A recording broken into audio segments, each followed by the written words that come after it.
You can run competitively and try to beat someone, try to win a race, but there's more to that than just trying to be the fastest person ever. And to me, I feel like that's where it really hits people that, okay, this running thing is not just about competing. It's more about finding who you are and what it will do to you and what it can do to you. Brandon Dugi is a competitive ultra runner who grew up in LeChee, Arizona, a small community in the Navajo Nation. He runs several miles a day and competes in ultra races around the Southwest. By becoming part of this larger running community, Brandon has made meaningful connections with other athletes and brands. Last year, Hoka released a video featuring Brandon where he talks about his relationship with running and how it ties back to his Diné roots. Brandon also spends his time shooting photos of the stunning desert landscape, raising money for clean water in his community, and coaching his local cross-country team. He even did this interview at the high school where he mentors young runners. I'm Shelby Stanger, and this is Wild Ideas Worth Living, an REI Co-op Studios production.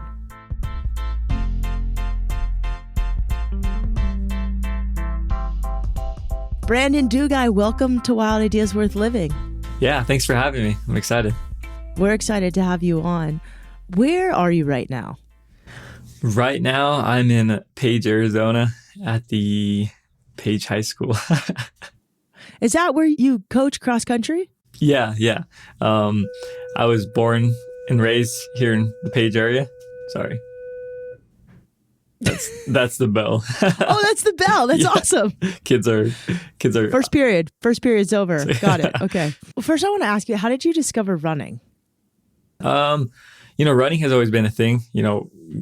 Being Navajo, growing up on the reservation, my grandmother, she always told us to wake up early morning and either start your morning off, of course, with a prayer and then getting out the door and being active, whether that's going on a morning walk, whether that's going on a run, and doing that at a certain time of the day. Again, in the morning is crucial to us Diné people. It's the time of when the Creator is out before the sun is rising, and that's when you want the Creator to hear you. They hear your prayers, they hear your breath, they hear you getting after it and you not being lazy.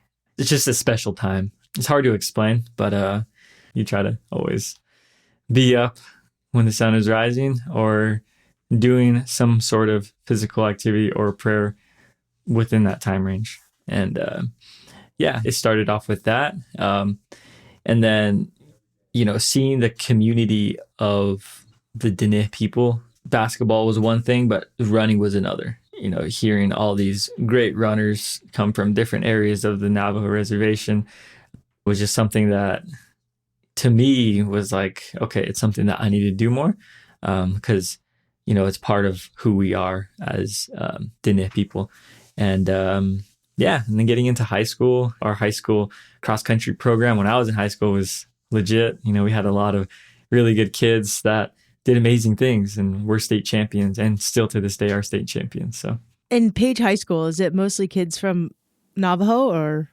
Yeah, I would say maybe 85% of the kids are Navajo in the school. But it's interesting though, like a lot of them don't live in Page. A lot of them have to get on the bus. Some of them have to wake up at 4 a.m, get ready for school, get on the bus at like 5. And then some of them have a 30-minute to an hour bus drive to get to school. So, okay, so can we step back a little bit? I don't know a lot about Navajo Nation. I'd love for you to tell me what it was like to grow up there. Yeah, growing up on the reservation, it was really interesting. From my standpoint, not knowing what else is out there. Of course, it was really normal to me, and now looking at it now, it's tough. Even to this day, there's people that still live the way they used to live back then, with no running water and electricity in some areas. I grew up actually living, I would say, 3 to 4 miles away from Page, seeing I guess you can say city life where, things are a bit easier with running water and electricity, going 5 to 10 miles down the road and you're at a Walmart. And on the weekends, we would go and spend time out where my dad was from, because where my dad is from, you know, from his house to the main highway, it was like 20 miles. And there's no running water, no electricity out there. So it's really, it could be lonely sometimes, but it is humbling. It is fun to be out there. Would even your grandma run? I don't think she ran, because when I really got to know them a lot, they were a lot older. I'm sure they did run, back in their younger days. But even then, it was like I was saying, getting up to greet the Creator is not just getting up and going out and going on a run. Like, you don't have to run. Anybody can do this. You can get up, start your morning off with a prayer, speak to the Creator, give him your offering, and go on a walk. Do stuff around the house, outside the house, just being active. That's what it really is. And she was always like that. Summers, I would go out and stay with her. I'll never forget this. I'm sleeping. It's like 20 degrees outside, and 4 a.m. Sun's not even out yet. She's opening the door. Sun comes out for like another hour. She opens the door and she leaves it open. And it's cold. Breeze is just coming in, and I can see her outside the door, and she's praying, and she's sitting outside and she's looking to the east and she's praying in Navajo. And I'm sitting there, and at the time I'm like, close the door. It's cold. But, just seeing her do that every single day, every morning, was something special and something I've never seen anybody do. And the prayers she would do would be like for an hour to 2 hours. Kid you not. And she would pray for everything. And she would give thanks for everything. The plants, the bugs, the livestock, the air, the weather, the moisture. Thanks for everything.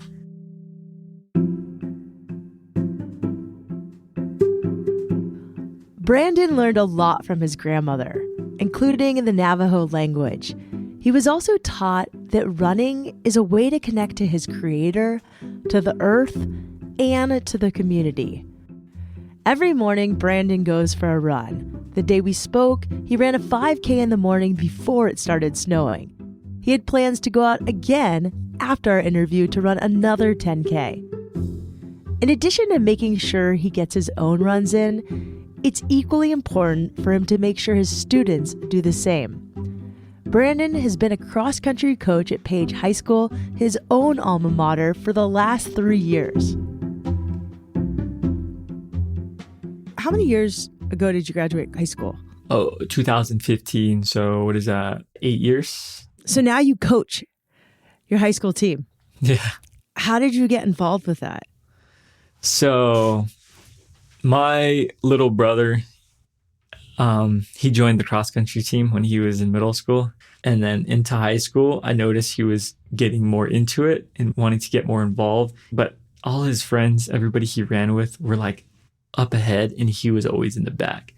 So to me, I'm like, I want to focus on my little brother and just see what I can do with him. There's some things that I've learned when I was in high school with running, and just hanging out with a lot of good runners and seeing what they do. So, I kind of took a lot of what I learned and kind of taught him at a young age. And from there, he got into high school, and there's 2 brothers that are really successful runners out in this area. They're twins, and they've done amazing things, and they both coached here at the high school. And I went to one of the practices for my little brother, and I got to talk to one of the brothers while he was coaching, and he just was like, I see you're around here a lot. Do you want to help me? You want to help me like be an assistant coach? And I'm like, this is cool. I get to go to all the meets. I get to do this and that. So I did that for about a year. And then I just was like, all right, you're going to be a coach the next year. So how does your brother do now in races?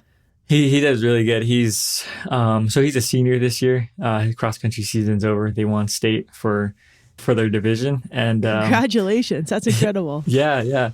And he's like one of the top 3 runners on the team. So you're an awesome big brother. So you're not that much older than the kids you coach. I mean, what do they think of you? More than anything, they think of me like kind of like a big brother. Like I kind of get what they're talking about with some of the things they say, and just kind of like bonding with them a little more. After practice, I would be like, let's go out and let's go make this. Let's go out and do this. And then it became a thing of doing like team nights. Once a week, we would do a team night. We would go to someone's house, whoever's parents will allow us to go to their house, and we make pizza, we make sushi rolls, just hang out and just bond with the team. That's something that when I took on this little cross-country coaching, job, was to like make it fun. A lot of people take things serious, and, there's times where you do have to get serious, but a lot of the time it's just welcoming everybody in, not only the talented ones, but the ones that are trying. A huge part of Brandon's work is about teaching people that running isn't just about winning the next race. For Brandon, it's about showing the world a different perspective of the sport, one that connects Brandon with his Diné heritage. When we come back, Brandon talks about the film he made with Hoka called Time to Hajo. He also tells us more about being a Navajo runner and the Water is Life project that he and his family started.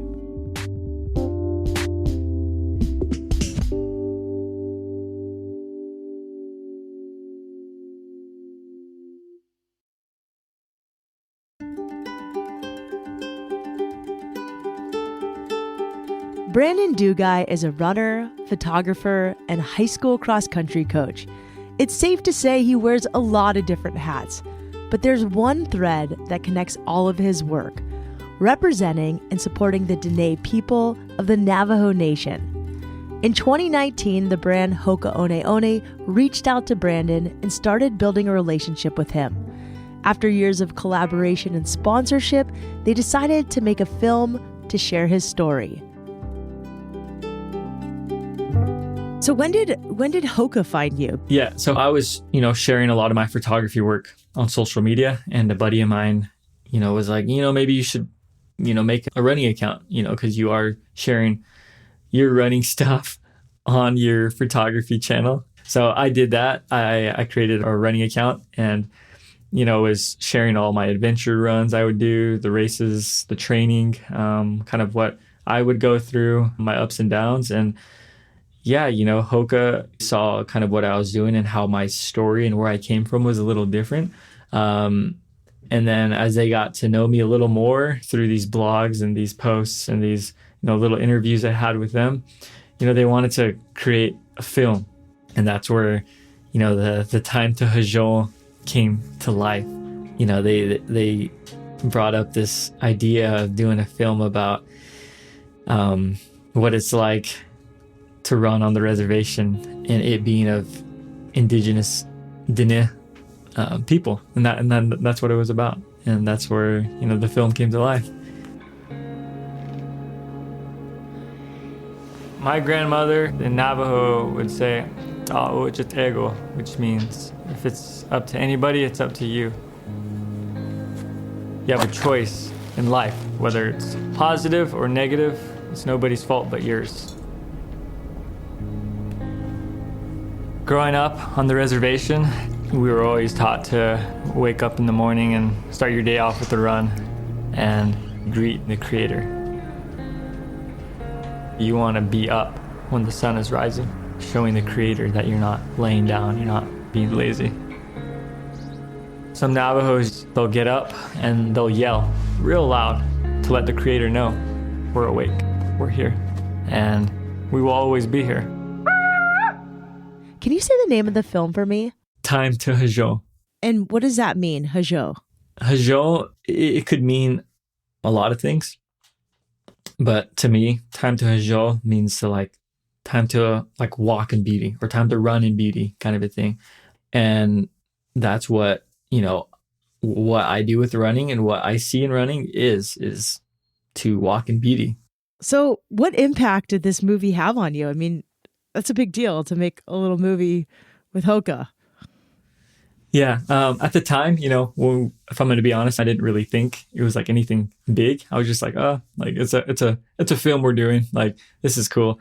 Not until afterwards, seeing the impact was like, I'm like, what in the world? And like, just the reaction I got was over the roof. That's when I was like, holy smokes, like we actually did something crazy here. And to actually see it, kind of reach people deep down in a way was so special. I mean, my mom is really, she's really high on like trying to show people that film as much as she can. So she owns a restaurant here in Page.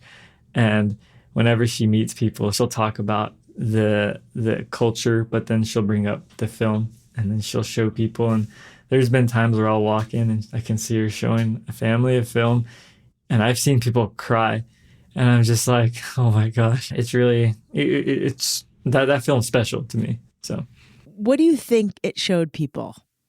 I think it showed people, one, what it is like to be and to live on, indigenous land as a Diné, as a Navajo, but also to look at this thing we call running as something different.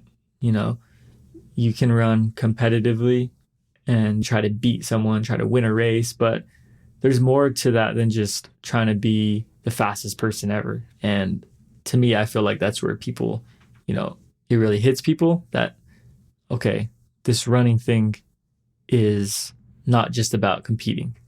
It's more about finding who you are and what it will do to you and what it can do to you.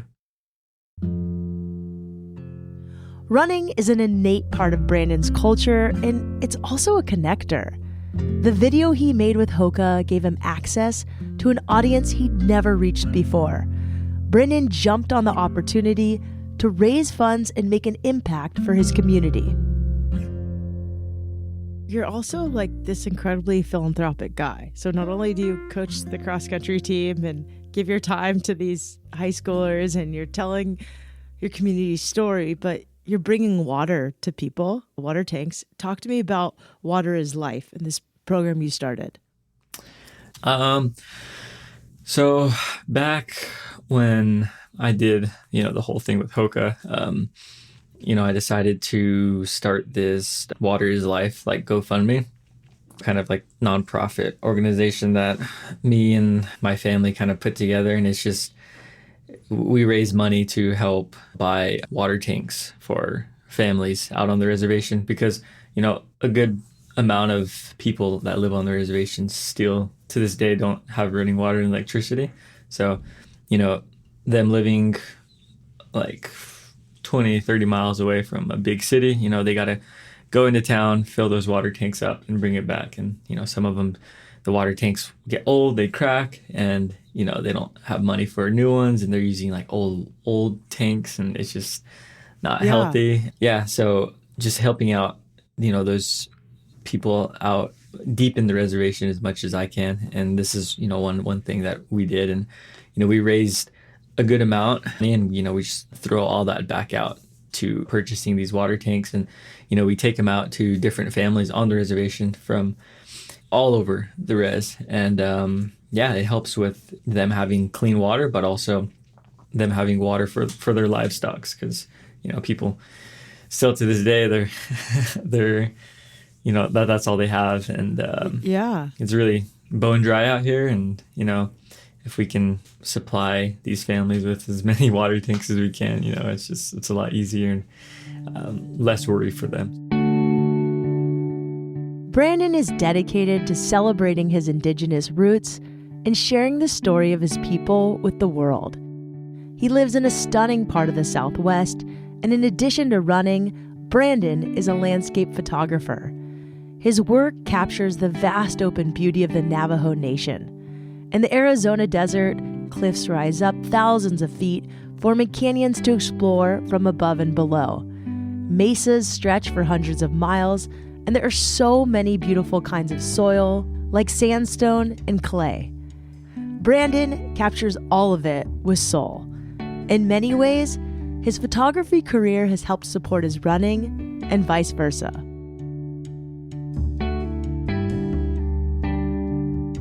Okay, so you've done all this amazing things with running, but you're also a photographer. Talk to me about your photography career and how you got into it. I got into it in high school, actually, joining the photography class that they had here in Page. I got to learn the basics and then advancing to more landscape adventure photography from the guy who took me under his wing, Milo Fowler. He's another Diné photographer that lived in the area of Page. He grew up here, and I kind of looked up to him in a way with his photography because he was doing a lot of cool things back when he was a lot younger and I was still in middle school, and I would just see him roll up in this nice truck, adventure, going out, and I saw all the adventures he would go on, all these photos he would take, and I'm like, that's something I want to do. And it was so awesome because I knew him just from living in the area, and he picked me up and he took me in as he had these workshops. They call them Navajo land workshops, and they were super expensive, a whole week. And, people would pay a lot just for him to take him out to these places. And he took me and it was you don't have to worry about nothing. You'll just shadow me this whole trip. And I learned a lot about photography from him and from that experience. And, we went to all these cool places, and he taught me a lot. We love Milo Fowler. He was a great guest on Wild Ideas Worth Living. I had a feeling you two knew each other. So how have you found a way to combine photography and running into a career? How do you use the two now? A lot of these cool places that, I get to go and get to see, it's very hard for other people to go and to see. This is hard to get to if you don't know the area really well. So for me with running, it became a thing where I would go on these adventure runs, these long treks, and I would take my camera with me and I would document them. And I saw that I was getting more attention with that. It was just easier for, these companies to want to work with me because I'm able to get to these places that they can't really get to and shoot them and really show the world and show the people, what else is out there. I love that you run to take photos. I think it's so cool, or hike in to do it. I mean, this might sound like a stupid question, but what do you carry your camera gear in so you can run with it? Yeah. So it's so cool now that nowadays, you can shoot a lot of things just with your phone. I mean, really, you can. Yep. So I carry my phone. I have a GoPro that I have, and I document all my stuff either on my phone or my GoPro. And then I'll take one of my mirrorless cameras that I have, and I'll just shove it into my running pack. Oh, it's awesome. I love it. And you've talked a lot about the importance of recognizing the Navajo Nation. How are you doing that through running and photography? And how has that become such a big part of your life? I think it's really cool. To me, when it comes with running and photography, it is important to let people know that I am from the Navajo reservation. I am Diné, and that I am doing it, I guess you can say. Just really putting it out there, because when it comes to races, I can hop on the starting line and I can look over my shoulder and, 99% of the people aren't Navajo. They're not Native American. And it's just really special to be able to, do these things, whether it's taking photos and, stepping on a starting line where it's big and you're different. You come from an area that is nobody knows of. A lot of people really don't know of. And to me, that's that needs to be, that needs to be brought up, because I do want people to know more about the Navajo reservation, the Native Americans, and really show that we are still here and we can still do it and we'll always be here. What do you wish more people knew about the Diné people? I guess just our story, what we've gone through and what we still go through today. I think that's one thing that gets shouted away a lot.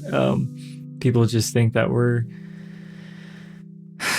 yeah, just the everyday life kind of people. But once they hear our story and where we come from and how we grew up and how we are still growing up,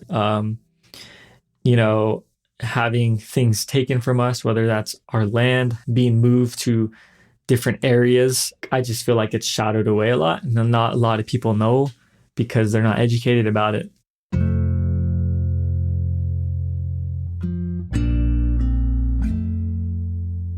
Brandon's life as a runner and a photographer goes deeper than his work as an athlete and as an artist. So much of what he does is centered on supporting his community, whether it's coaching local high school students, bringing water to people on the reservation, or celebrating his Diné culture. Brandon's daily life is filled with opportunities to do what he loves while giving back. Brandon Dugi, thank you so much for coming on Wild Ideas Worth Living. Your ability to wear multiple hats to support your community is admirable. Thank you so much for the work you do in this world.